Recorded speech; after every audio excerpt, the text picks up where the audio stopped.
Hi, I'm Carolyn Pitts, and I'd like to introduce you to Sands of Time. This particular piece is from my End in Mind collection, which is a celebration of life in the memento mori style.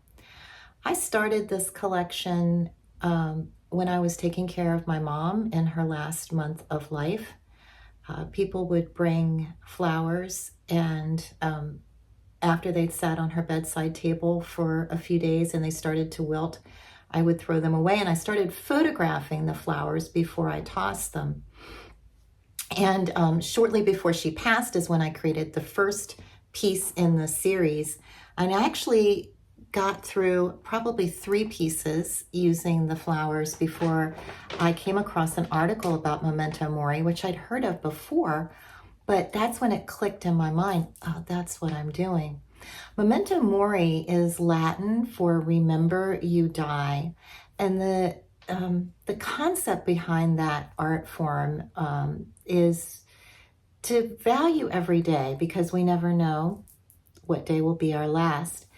Common images in memento mori art would be dead flowers, rotting fruit, dead animals, candles, timepieces like clocks. That's why this particular one has an hourglass in it.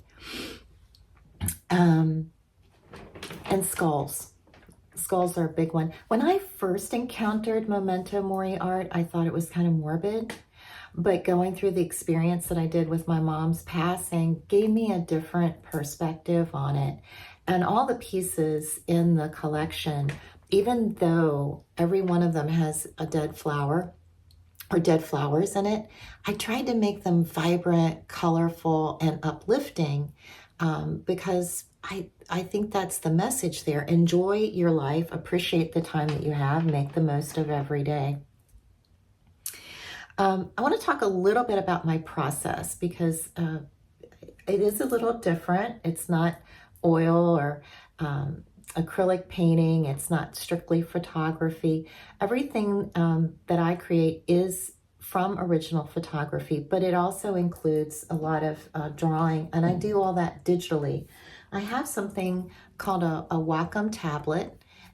It just plugs into the USB port of my computer, and then I draw on it using a stylus. It's just a plastic stylus, but I can draw right on it. And using Photoshop, I can choose whether I want to draw a hard, thin line that's really dark or a soft, thick line that's very soft. I can change the colors. I can do even special effects drawing. So I start with photographs, like I said, always original photographs, and then I draw on them. I got into this version of digital art because I've been doing photography since I was maybe 14. I was in the Young Photographers League when I was in middle school. And after decades of photography, I just wanted to do something different. I had such a library of photographic images, but I wanted to do something different with them. And the only way to do that, to get the images that were now in my head, was to do Photoshop, which was a labor of love, let me tell you. And I will never know everything I need to know about Photoshop, but I know enough to get by. Working in Photoshop and working digitally allows me flexibility to really change up the work as I'm creating it. Originally, this piece was going to be called Time Flies. The first version of it had a much darker background, and I had recently gone on a birding photography trip to Hog Island with my friend Michelle. Shout out to Michelle. So my most recent bird pictures were pelicans, and I was really excited to use those. But I just didn't feel like the pelicans were working. It just wasn't coming together like I wanted. And while I was working on this piece, Michelle and I took a trip down to First Landing State Park. We were out on the beach slightly after sunset, and I shot this picture of a seabird, a gull. It's a horrible photograph because the sun had gone down. It was really dark. But the shape of the bird really said freedom to me. And so I took the pelicans out and I went with the seabird. And then that's kind of when the sands of time started to change, because I'd shot that picture at the beach. And I started to think about, with this piece, I'm making what's coming through the hourglass, the flower petals. The flower is disintegrating and the petals are falling down through the hourglass, and they're disintegrating into dust, ashes to ashes, dust to dust. But I thought, what would be interesting is, since hourglasses usually have sand in them, what if I put the sand on the outside? So that's when I decided to get rid of the dark background and put the hourglass on the beach. Making the hourglass was the hardest part of this particular piece. It's not easy to draw an hourglass. It has to be asymmetrical, side to side and top to bottom. So that took a lot of work, even doing it on the computer. And also I wanted to get a sense of glass. So I watched a lot of tutorials in Photoshop using, making glass images, whether it was actually like a vase, or there was one that had letters made out of glass. And I looked at the special effects that they used to get that texture of glass.